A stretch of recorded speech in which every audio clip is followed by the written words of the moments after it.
విశ్వ విజేత సరళ సాత్విక శాస్త్రవేత్త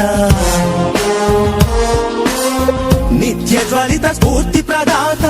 యువ భారత నవ నిర్మాత స్వార్థమెరుగని మార్గదర్శి అబ్దుల్ కలాం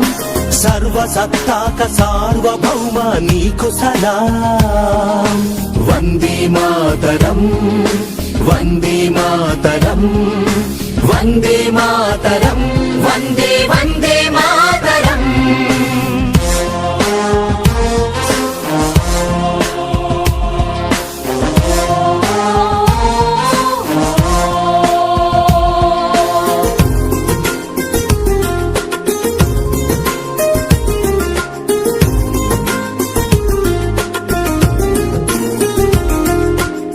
హలు పెరుగని కర్మయోగి నిరుపమాన త్యాగశీలి